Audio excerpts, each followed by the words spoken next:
everyone, welcome and welcome back to my another new video. তো আজকে হচ্ছে শান্তিনিকেতনে আমাদের ডে 2 আর এখন আমরা বেরিয়ে পড়েছি আরও সাইট সিন দেখার জন্য। আর এখন আমি আছি হচ্ছে পৌষ মেলা যেখানে হয় সেই মাঠের সামনে। তো এই যে আমার পিছনে হচ্ছে সেই মাঠটা। তো এখানে অনেক তোড়জোড় শুরু হয়ে গেছে, দেখতেই পাচ্ছি।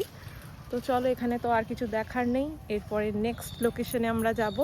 তাহলে চলো যাওয়া যাক। এটা হলো পৌষ মেলার মাঠ, যেটা শুরু হবে 23 তারিখ থেকে। তার তোড়জোড় শুরু হয়ে গেছে, দেখতেই পাচ্ছি। লাইট লাগানো হচ্ছে, ওখানে স্টেজ হচ্ছে মেবি। তো এত বড় এরিয়া জুড়ে পৌষ মেলা বসে।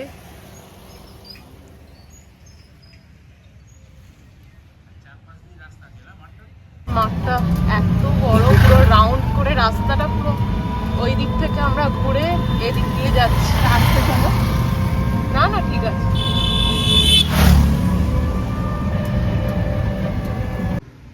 এখন আমরা এসেছি বাংলাদেশ ভবনে, যেটা শেখ হাসিনা স্থাপন করেছে। এই যে এখানে এখন ক্লাস চলছে, ঢুকতে তো পারা যাবে না,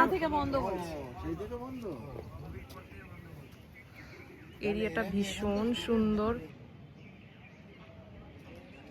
সেমিনার চলছে এখন, এরিয়াটা ভীষণ সুন্দর, দারুণ দারুণ লাগছে।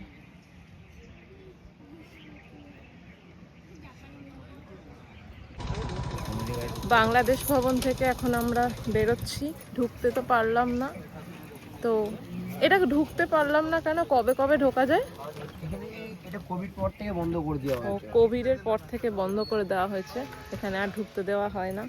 তাহলে চলো যাওয়া যাক অন্য কোথাও। আমরা এখন যাচ্ছি বিশ্বভারতী ইউনিভার্সিটিতে।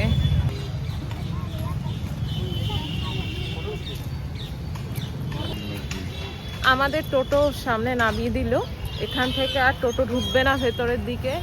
তো আমরা তো এখন এসেছি রবীন্দ্রভারতী ইউনিভার্সিটিতে, না বিশ্বভারতী, সরি। আমরা এখন এসেছি বিশ্বভারতী ইউনিভার্সিটিতে। আর আজকে রবিবার, সেই কারণে প্রচুর ভিড় দেখতে পাচ্ছি।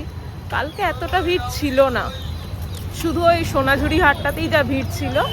তো আজকে ভিড়টা বোঝা যাচ্ছে যে হ্যাঁ, শনি রবিবারের ভিড় কীরকম হয়। তো চলো তোমাদেরকেও দেখাই ঘুরিয়ে যে কীরকম জায়গাটা। আশা করি যারা এসছো তারা তো জানোই, তাদেরকে তো আর দেখানোর কিছু নেই। আমি প্রথমবার নয়, আমি এই নিয়ে দ্বিতীয়বার দেখছি। যদিও আমি প্রথম যখন শান্তিনিকেতনে এসেছিলাম সেটা হচ্ছে আমার স্কুল থেকে, 11-এ পড়তাম যখন, তখন আমরা এসেছিলাম স্কুল থেকে, কিন্তু স্টে করিনি, এসে চলে গেছিলাম। আর তোমরা তো জানোই গত বছরও এসেছিলাম প্রোগ্রামের কারণে, সেই দিনে তো আর কোথাও এক্সট্রা ঘুরতে যাওয়াই হয়নি। তো শান্তিনিকেতনে এসেছি নামমাত্রই 2বার, কিন্তু সেইভাবে কিছুই ঘোরা হয়নি।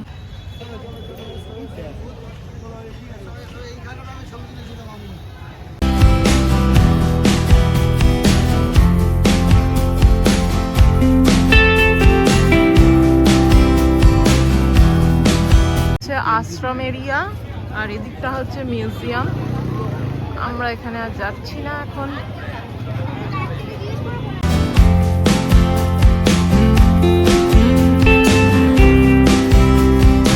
এটা পুরোটাই হচ্ছে মিউজিয়ামের এরিয়া, আর এত লাইন যে অনেকেই ঢুকছে না। এটা হচ্ছে বিশ্বভারতীর স্টেজ প্রাঙ্গণ, যেখানে সমস্ত রকম পারফরমেন্স হয়, সমস্ত রকম অনুষ্ঠান এখানে এই স্টেজটার মধ্যে হয়। কি এটা অডিটোরিয়াম সাইট আর কি। তো ফাইনালি আজকে আমরা ডিয়ার পার্কে ঢুকতে পেরেছি। আগের দিন তো আমরা ডিয়ার পার্কে ঢুকতে পারিনি ডকুমেন্টসের কারণে। আজকে আমরা জেরক্সটা বার করেছিলাম ডকুমেন্টসের, বাবার ডকুমেন্টসের জেরক্স বার করেছিল। আজকে আমরা তাই জন্য ঢুকতে পেরেছি ফাইনালি। তো চলো, এখানে তো দেখতে পাচ্ছি বাগান বাগান মতন সাজানো। এবার ডিয়ারে কতটা কি দেখা যায়। ফাইনালি আমরা হরিণ দেখতে পেয়েছি, ওই যে কত হরিণ। অনেক হরিণ রয়েছে এখানে।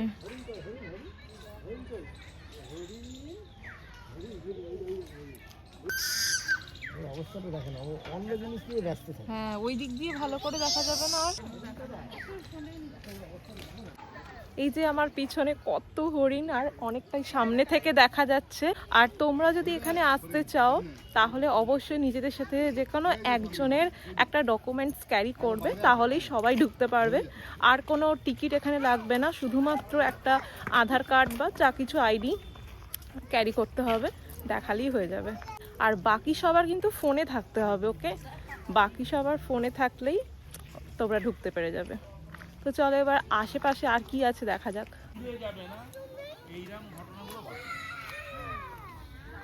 এখানে মোটামুটি একটা পিকনিক স্পট বলাই যায় এখানটাকে। এখানে বন জঙ্গল বাগান এরকমই, জায়গাটা অনেকটা জুয়ের মতন, বাট অনেকটা বড় জায়গা। ওকে ওকে ওকে। এই একটা ওয়াচ টাওয়ার রয়েছে। ওহ, প্রচুর প্রচুর ভিডিও ফটো তুলেছি, মন ভরে একদম ভিডিও ফটো তুলে নিয়েছি। তোমরা অবশ্যই নিশ্চয়ই দেখে নিয়েছো এতক্ষণে, আই হোপ। তো কেমন লাগলো নিশ্চয়ই জানিও, আর আমার লুকটাও কেমন লাগলো জানিও, জানাতে ভুলো না। তো চলো দেখা যাক এরপরে আর কোথায় আমাদের টোটো দাদা নিয়ে যায়, সেখানেই যাব। চলো। এটা হচ্ছে অমর্ত্য সেনের বাড়ি, তাই তো? হ্যাঁ। আচ্ছা, খুব খিদে পাচ্ছিল, তাই একটা বাদাম চাক খাই। চলো। রবীন্দ্রনাথ ঠাকুরের প্রথম ছাত্র নন্দলাল বসু আর রামকিঙ্কর বেজ।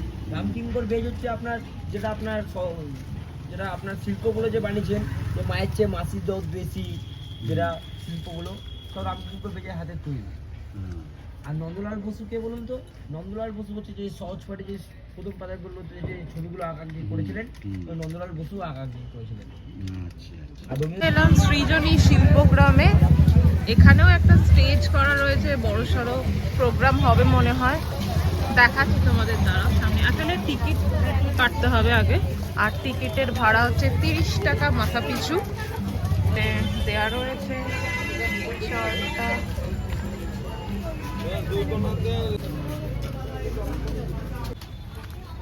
এখানে সব স্কাল্পচারগুলো রং করা হচ্ছে।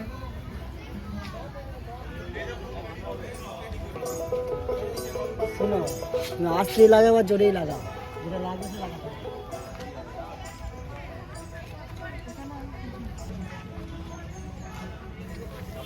তো এখানে ক্যামেরা মানে হচ্ছে ডিএসএলআর ক্যামেরা অ্যালাউ নেই, বাট ফোনের ক্যামেরা অ্যালাউ আছে। এখানে একটা বড় স্টেজ রয়েছে দেখছি, আর সব জায়গাতেই এখন সাজো সাজো রব, মানে পৌষ সংক্রান্তির পৌষ মেলার একটা এখানে তো বড় উৎসব হয়। তো সেই সময় আসলে তো আর হাঁটতে চলতেই পারতাম না হয়তো। এই টাইমটা খুব ফাঁকা ফাঁকা টাইমে আমরা এসে পড়েছি, সুন্দর দেখতে পাচ্ছি, খুব সুন্দর জায়গাগুলো দেখতে পাচ্ছি। চলো দেখা যাক আর কি আছে, ভেতরে যাওয়া যাক। চলো।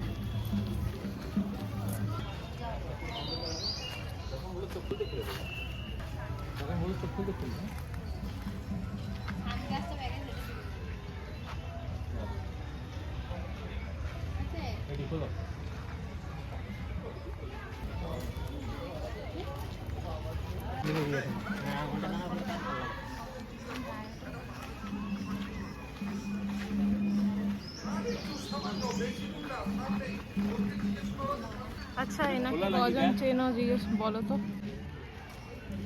মহামান্য ব্যক্তি, আমাদের সবার পকেটে থাকে, বাচ্চা থেকে বুড়ো সবাই চিনবে এনাকে।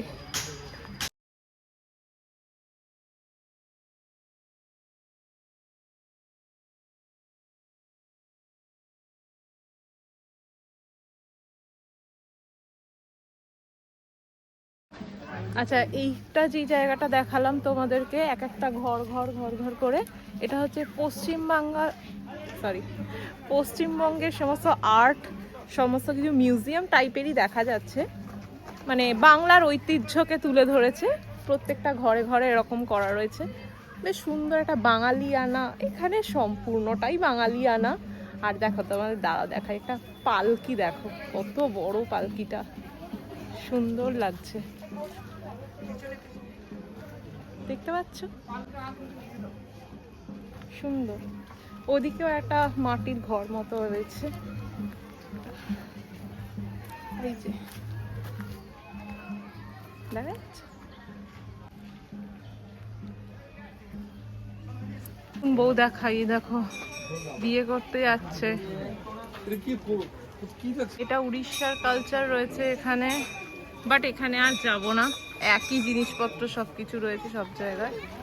ওখানে বাংলা, এখানে উড়িষ্যা।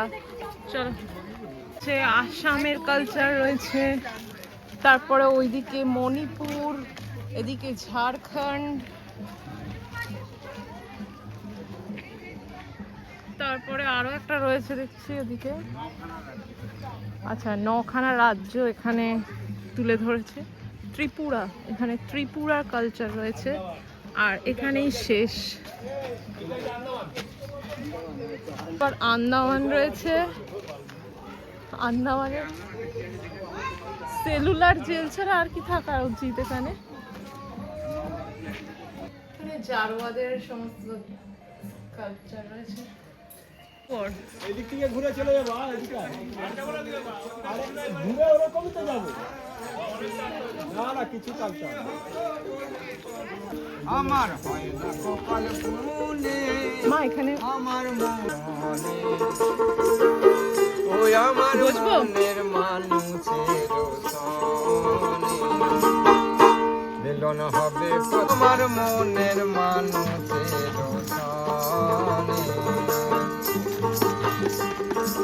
মেঘের বিদ্যুৎ মেঘে দর্পণে বাবা দর্পণে।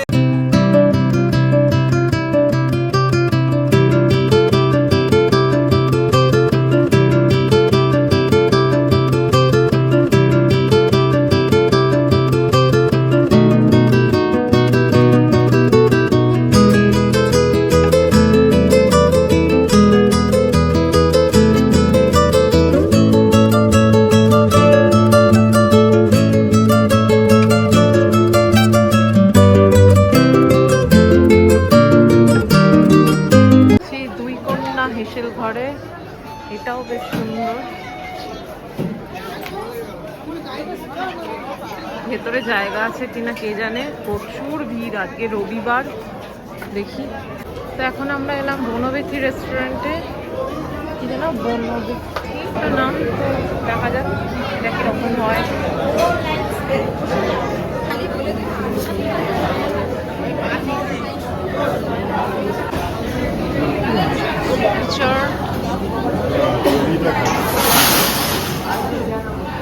আগে কুপন কাটতে হবে, তারপর বসতে হবে। এই কুপনের লাইন হচ্ছে এটা। এই রেস্টুরেন্টটাও কালকের মতনই সাজানো গোছানো, গ্রিনারি দিয়ে ভরা, আর এটার উপরেও মেবি বসার জায়গা আছে, সিটিং এরিয়া আছে। আর এটা নিচেরটাও অনেক জায়গা, অনেক স্পেস এখানটাও। আর এটাও হচ্ছে থালি সিস্টেম আছে, 170 টাকা করে থালি, ভেজ থালি। আর তার সাথে তোমাকে সাইড ডিশ নিতে হবে, চিকেন, মাটন, ফিশ, যা কিছু নেওয়ার তোমাকে সাইড ডিশ হিসাবে নিতে হবে। আর ভেজ থালির সাথে সাইড ডিশটা নেওয়া যাবে, আলাদা করে কোনো নন ভেজ থালি নেই। ভেজ থালি নিয়ে তারপরে ওগুলো নিতে হবে। তো আমরা এই জায়গাটায় বসবো।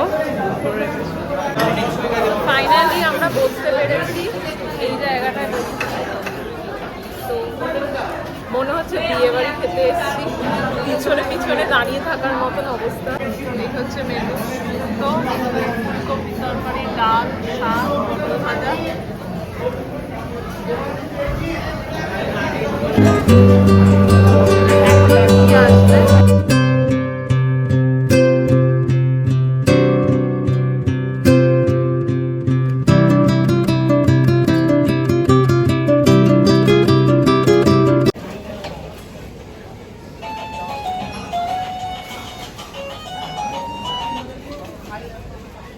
কি সুন্দর, এটার ভেতরটা এরকম।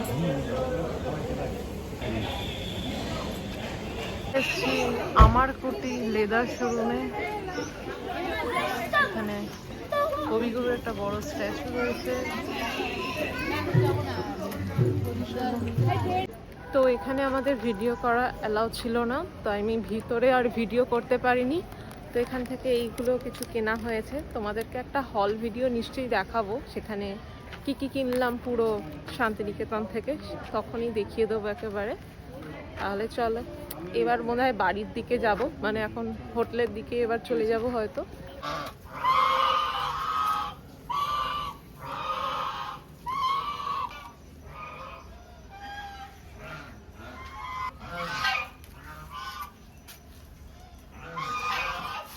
ওই যে দিকে মাছ।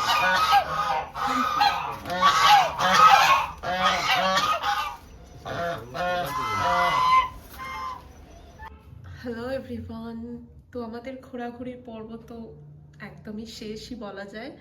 তো কাল আমরা চলে যাচ্ছি বোলপুর থেকে, আর এখন আমরা যাচ্ছি ডিনার করতে। সন্ধেবেলা একটু রেস্ট নিয়েছিলাম আর একটু বেরিয়েও ছিলাম, এই চপমুড়ি খেয়ে এলাম। তখন আর ব্লগ করতে ইচ্ছা করেনি, তাই এখন যাচ্ছি একটা রেস্টুরেন্টে। আমরা তখন ঘুরে ঘুরে দেখে এসেছিলাম যে কোথায় ভালো ডিনারটা করা যায়, তো এখন সেখানেই যাচ্ছি।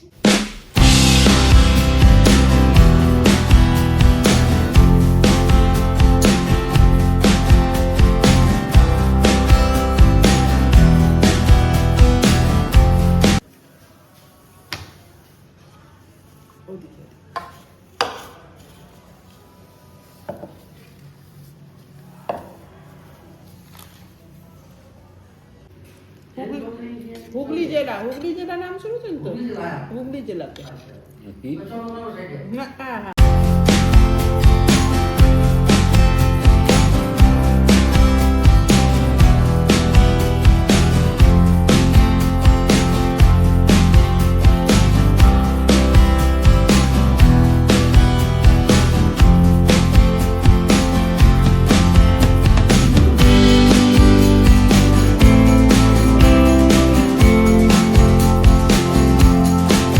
গুড মর্নিং এভরিওয়ান, আজকে হলো পরের দিন সকালবেলা, আর আগের দিন তো ভিডিওটা শেষ করিনি। আর আজকে হচ্ছে আমাদের ফিরে যাওয়ার দিন শান্তিনিকেতনে, আজকে শেষ দিন আর শেষ সময়ও বলতে পারো। তো এখন বাজে 11:45 বেজে গেছে, এখন 10:50 মতো বাজে। এখন আমরা লাগেজ টাগেজ গুছিয়ে রেডি একদম বেরোনোর জন্য। তো এখন আমরা লাঞ্চটা করে আসি আগে। 11টা সাড়ে 11টার মধ্যে লাঞ্চটা করে নিতেই হবে, কারণ কি আমাদের 1টা নাগাদ ট্রেন, না হলে আর লাঞ্চ করা যাবে না। তো 12টায় আমাদের এখান থেকে একদম বেরিয়ে যেতে হবে। আর লাঞ্চে সিম্পল খাবো, একদম সিম্পল, যেন কোনো প্রবলেম না হয়। রিচ কিছু একদমই খাবো না, কারণ ট্রেনে যেতে হবে। সো আর গতকাল যে আমরা রাত্রিরে ডিনার করতে গেছিলাম যে রেস্টুরেন্টে, এখন আমরা সেখানেই যাচ্ছি লাঞ্চ করতে, কারণ ওদের বিহেভিয়ার বলো বা খাবার দাবার খুব খুব ভালো লেগেছে, আর সেখানেই যাচ্ছি। It was crazy. First I'm getting to talk with creators to catch myself from all মাছ ভাজা আর এখানে খাচ্ছি আর মাছ ভাজা।